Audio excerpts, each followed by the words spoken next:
SC/ST आरक्षणामध्ये creamy layer संदर्भात भूषण गवई यांनी भूमिका स्पष्ट केली आहे.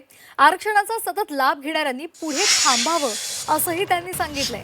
मागासवर्गीयांमध्ये समानता यायला हवी, आर्थिकदृष्ट्या पुढारलेल्यांनी आरक्षण नाकारावं. SC/ST आरक्षणासंदर्भात बोलत असताना त्यांनी आपली भूमिका इथे नमूद केली आहे.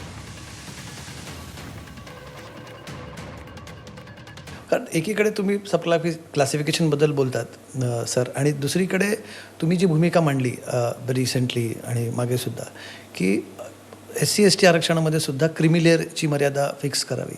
अनेकांना असं वाटतं की पुन्हा हे सामाजिक न्यायाच्या भूमिकेतून जे आरक्षण दिलं गेलं आहे त्याला कुठेतरी पुन्हा ही छेद देणारी आहे. आणि तुम्ही म्हणतात की काही लोकांनी आता स्वतःहून व्हॉलंटरीली आरक्षण गिवअप करावं, तर अजून ती समानता आली आहे का वगैरे, की याच्याही चर्चा तिथे सुरू होतं. पण सगळ्यात पहिले तुमची भूमिका याच्या मागची कशी तुम्ही इलॅबोरेट कराल? सत्य आहे की आज आपण बघतो की विशिष्ट फॅमिली यांनी पहिल्या जनरेशनमध्ये रिझर्वेशन घेतले, दुसऱ्या जनरेशनमध्ये रिझर्वेशन घेतले, तिसऱ्या जनरेशनमध्ये रिझर्वेशन घेतले.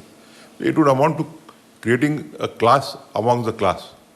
आणि मी हे पहिल्यांदा मी नाही म्हटलेलं आहे, हे कृष्णा अय्यर साहेबांनी त्यांचं जे अगोदरचं जजमेंट होतं NM शोषित कर्मचारी संघ, त्यानंतर वसंतकुमारमध्ये जस्टिस व्यंकटरामय्या होते, त्यांनी म्हटलेलं आहे.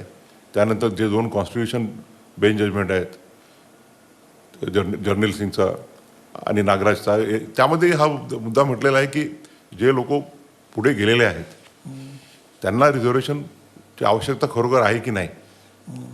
आणि जर रिझर्वेशन घेत असेल तर then are we not eating upon the right of the person who really needs it, who is at the bottom.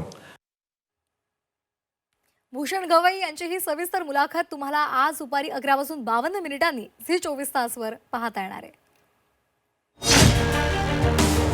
तुम्हाला फार टीकेचा सामना करावा लागला. कुणी टीका करण्याच्या अगोदर कमीत कमी एक अपेक्षा असते की ते जजमेंट वाचावं. आर्थिक परिस्थिती सुधारली म्हणून त्याने आरक्षण नाकारावं, ही कॉन्सेप्ट किती पटणार आहे? एक व्यक्ती येते तुमच्या दिशेने बूट फिरकावते, तेव्हा तुम्हाला काय वाटतं? महाराष्ट्राच्या पक्षफुटीच्या त्याच्यावरती निकालच येत नाहीये. तारीख पे तारीख हे सुरू आहे. न्यायव्यवस्थेवरती सत्ताधाऱ्यांचा अंकुश असतो, सत्ताधाऱ्यांचा कंट्रोल असतो, असा एक जो आरोप आहे.